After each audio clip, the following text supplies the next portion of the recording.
What's up, YouTube? Welcome to Back in Bama. Back in Bama with Corey. All about Bama football news, updates, and more. All for the lifelong fans just like you. Hey, there's going to be a big change for Ryan Williams. He changed his name and his number. Guys, I'm not going to take up too much of your time as usual. Via AL.com. Alabama superstar changes number and last name for 2026 season. One of Alabama football's best known players has a new number and a new addition to his name. The Crimson Tide's rising junior receiver will be known as Ryan Coleman Williams in 2026. University of Alabama's NIL collective announced on Friday.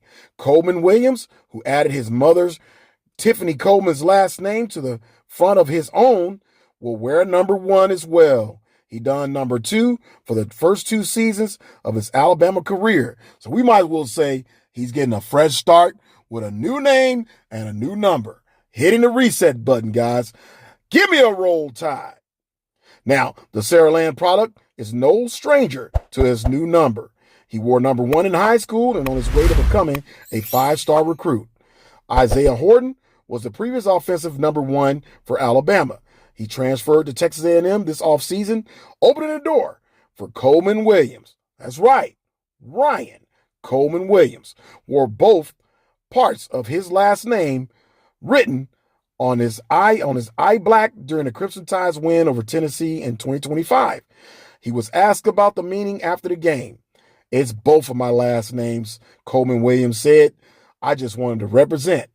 That's pretty much it." Coleman Williams had a bit of a disappointing 2025 campaign for the Crimson Tide after a freshman year in which he cemented himself as a superstar. He made 49 catches for 689 yards and 4 touchdowns last year, but struggled with drops and didn't reach the heights of his freshman campaign. In 2026, Alabama will need the veteran wideout to step up. The Crimson Tide lost Jeremy Bernard, who is out of eligibility and off to the NFL draft, and Horton, who stayed in SEC when he left via the transfer portal. Now, Coleman Williams isn't the only option at receiver for Alabama, though. Lazir Brooks, who also changed his number, switching from number 17 to number 3, had a huge freshman year last season. And Noah Rogers joined up after transferring to Alabama from North Carolina State. Alabama is set to begin spring practice next week. Guys, what's your thoughts about Ryan Williams changing it up? Adding Coleman to his last name, representing his mother, and he's changing his number back to his old high school number. Guys, what's your thoughts? Hey, you know what? I got a good feeling about next season. It's just I really do. I'm a realist, but I'm very optimistic. And as I said before, guys, I can be both critical and supportive of our Crimson Tide. But I feel like things are going to come together in the way that we've been waiting for. Now, if I'm wrong, I'm wrong. But I just got a feeling that everything's on the line. Ken LeBoer is rolling the dice. He's rolling the dice. Year 3. Must get to the college football playoff games, which I predicted 11-1. So I think it's all on the line, and I think they're preparing themselves to be the better version of Alabama in the years that preceded this one. I'm expecting Alabama to really, really turn it on for 2026. There's no excuses. New O-line coach. Defense can only get better. You got returning stars. You got new additions to offensively. The running game obviously it will be a big improvement as well. Need them to improve. Get that running game going. Get the O-line blocking.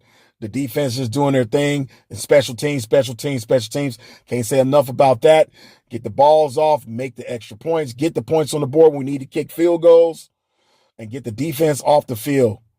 When they need get the offensive teams off the field on 3 and outs, and definitely sustain drives offensively for Alabama will be key to being this team that we know we're capable of being, even under Coach Kalen DeBoer. So I'm optimistic. I'm a realist, but I really, really feel I'm feeling good about what I'm seeing. I'm not going to say everything's going to be showcased at the spring practice slash red white game. I think it's just little samples, but you're not gonna get full plays of what's gonna be happening in the fall, but it just gives you a little bit of a sneak preview of the talent.